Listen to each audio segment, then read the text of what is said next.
जो नीचे जलाधारी है, पीठिका है, जिस पे शिवलिंग रखा हुआ है, ये माता पार्वती जी का हस्त कमल है। जहाँ से पानी नीचे गिरता है उसके राइट भाग में गणेश जी, लेफ्ट भाग में कार्तिकेय जी हैं।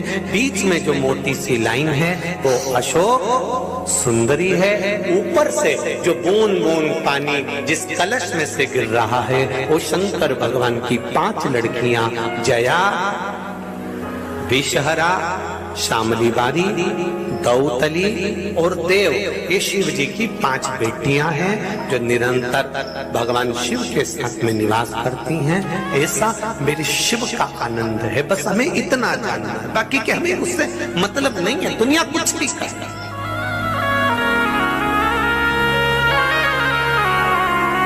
दुख आएगा, कोई दूसरा आपकी सहायता करने आए ना आए, पर आप विश्वास रखकर एक बार दिल से उसको पुकारना और दिल से कह देना, बाबा तेरी जरूरत है, मेरे शंभू तेरी जरूरत है, तुम्हें आना है। और दिल से अगर पुकारा है तो वो दिल से सुनेगा। बस इतना ही आपने कह दिया ना, पंचाक्षर मंत्र का ही जाप कर लिया, नमः शिवाय, षडाक्षर मंत्र बोल लिया, ओम नमः शिवाय, या बोल लिया श्री शिवाय नमस्ते, दिल से कहा, दिल से प्राप्त मिल गया। अब कहीं नहीं, हम क्यों आप लोगों को कथा के बीच में बार बार श्री शिवाय नमस्तुभ्यम क्यों बुलवाते हैं? उसका कारण है, शिव महापुराण में यहाँ तक लिखा है कि श्री शिवाय नमस्तुभ्यम बोलने वाले का मात्र मुख का दर्शन कर लो तो आधे पाप तो यूं नष्ट हो जाते हैं, केवल मुख दर्शन से ही।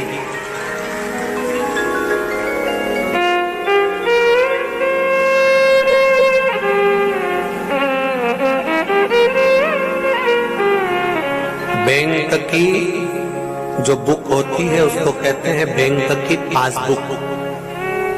क्या बोलते हैं? जम के तो बोलो जरा, काशी वालों मालूम है ना आप लोगों को? जो बैंक की बुक है उसको लिखा होता है बैंक की पासबुक है। पर माना जाए तो बैंक की पासबुक कम, रिश्तेदारों को पास बुलाने की बुक है। जितना उसमें माल ज्यादा होगा रिश्तेदार उतने पास आते जाएंगे। बैंक की पासबुक को देखकर परिवार, कुटुंब, रिश्ते, नाते, मोहल्ले वाले पास आते हैं। और हाथ में अगर पासबुक की जगह पर शिव पुराण, रामायण और गीता है तो मेरा महादेव पास में आ जाता है। बहुत अंतर है दोनों में। बैंक की पासबुक देखकर, माल देखकर हमारे रिश्तेदार हमारे पास आएंगे और गीता, रामायण, शिव पुराण देखकर वो वैकुंठ अधिपति हमारे पास में आएंगे, महादेव मेरे पास में आएंगे। उस बुक को देखकर कि तुम क्या रखे हो अपने पास में, क्या धारण करे हो आप अपने पास में, क्या रख कर बैठे हो आप।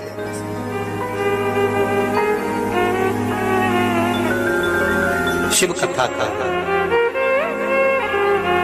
भगवान ब्रह्मा जी ने कहा कि मैं भगवान शंकर का सिर देखना चाहता हूं, तो वो ऊपर की ओर गए। भगवान विष्णु से कहा आप कहां जाओगे? भगवान नारायण बोले मुझे कहीं जाने की जरूरत नहीं, मैंने तो परमात्मा को देखा, अपने पिता को मैं जानता हूं। कितना गजब का संवाद है। मेरा आप सबसे निवेदन, इस संवाद पर ध्यान रखना थोड़ा सा।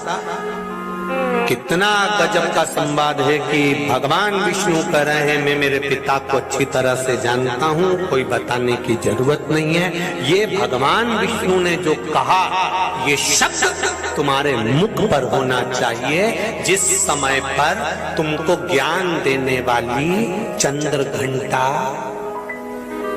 जब तुम्हें ज्ञान देती है कि तुम्हारी मम्मी बहुत पक्षपात करती है, तुम्हारे बड़े भैया को तो इतना चाहती और तुमको रत्ती भरनी चाहती, तब तुम्हें भगवान विष्णु के इस शब्द को बोलना चाहिए कि मैं अपने माँ बाप को अच्छी तरह से जानता हूँ। सुन ले जगदम्बा,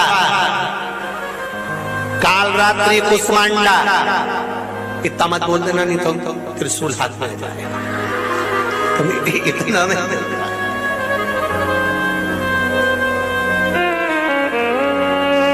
इतना बोल दिया ना तो हो गया कल्याण में। तो इतना थोड़ा भगवान विष्णु ने भगवान ब्रह्मा जी से कहा कि मैं अपने पिता को जानता हूँ, अब तुम बताओगे कि मेरे पिताजी कैसे हैं, तुम बताओगे कि मेरे पिता का सिर कहाँ है, तुम बताओगे कि मेरे पिता के चरण कहाँ है, ये मैं तुमसे पूछूंगा।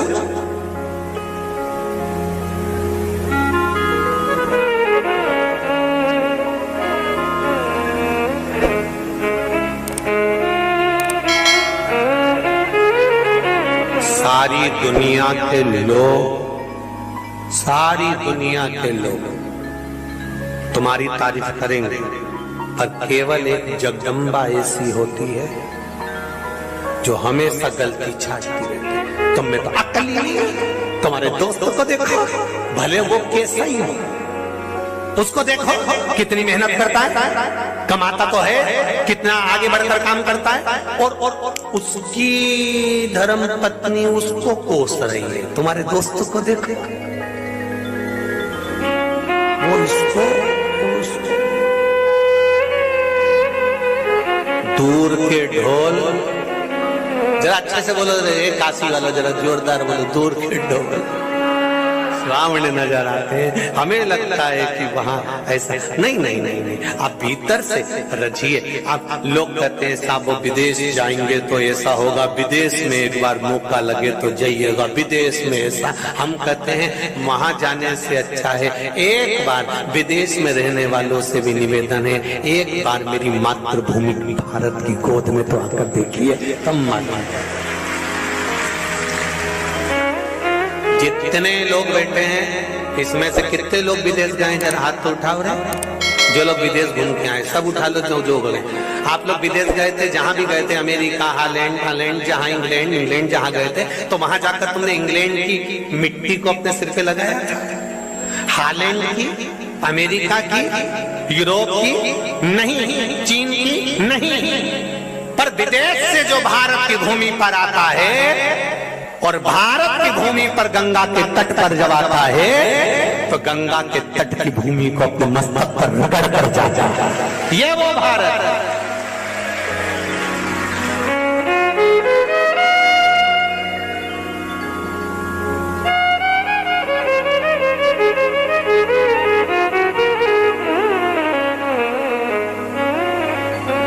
ये वो भारत।